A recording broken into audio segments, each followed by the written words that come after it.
America's sovereignty to an unelected, unaccountable global bureaucracy. America is governed by Americans. We reject the ideology of globalism, and we embrace the doctrine of patriotism. Around the world, responsible nations must defend against threats to sovereignty, not just from global governments, but also from other new forms of coercion and domination.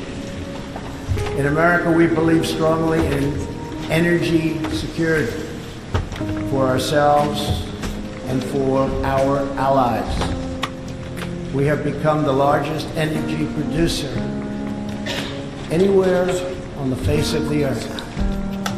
The United States stands ready to export our abundant, affordable supply of oil, clean coal, and natural gas.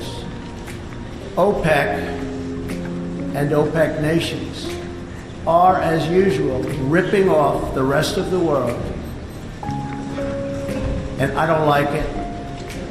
Nobody should like it. We defend many of these nations for nothing, and then they take advantage of us by giving us high oil prices. Not good. We want them to stop raising prices. We want them to start lowering prices, and they must contribute substantially to military protection from now on. We are not going to put up with it, these horrible prices, much longer.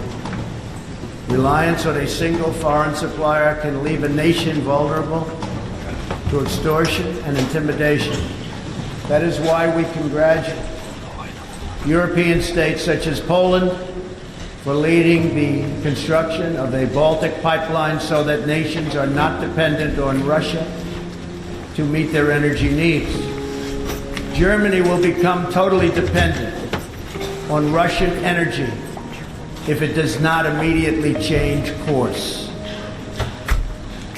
Here in the Western Hemisphere, we are committed to maintaining our independence from the encroachment of expansionist foreign powers.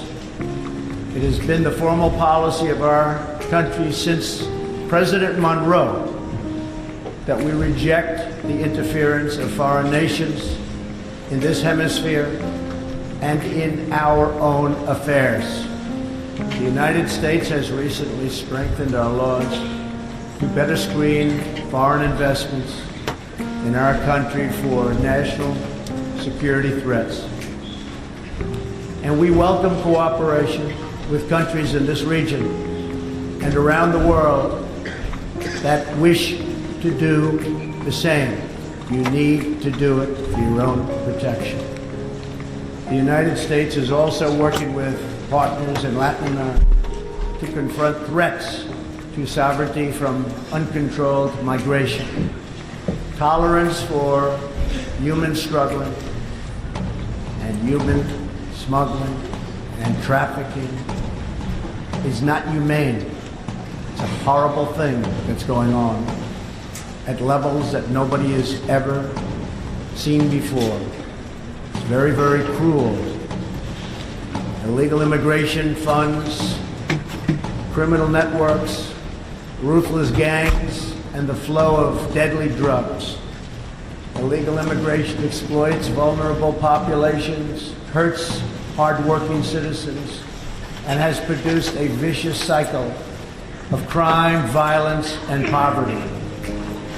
Only by upholding national borders, destroying criminal gangs, can we break this cycle and establish a real foundation for prosperity. We recognize the right of every nation in this room to set its own immigration policy in accordance with its national interests, just as we ask other countries to respect our own right to do the same, which we are doing. That is one reason the United States will not participate in the new global compact on migration. Migration should not be governed by an international body unaccountable to our own citizens. Ultimately, the only long-term solution to the migration crisis is to help people build more hopeful futures in their home countries. Make their countries great again. Currently, we are witnessing a human tragedy, as an example, in Venezuela. More than 2 million people have fled the anguish inflicted by the socialist Maduro regime and its Cuban sponsors. Not long ago, Venezuela was one of the richest countries on earth. Today, socialism has bankrupted the oil-rich nation and driven its people into abject poverty. Virtually everywhere socialism or communism has been tried, it has produced suffering, corruption, and decay. Socialism's thirst for power leads to expansion, incursion, and oppression. All nations of the world should resist socialism and the misery that it brings to everyone. In that spirit, we ask the nations gathered here to join us in calling for the restoration of democracy in Venezuela. Today we are announcing additional sanctions against the repressive regime, targeting Maduro's inner circle and close advisors. We are grateful for all of the work the United Nations does around the world to help people build better lives for themselves and their families. The United States is the world's largest giver in the world by far of foreign aid, but few give anything to us.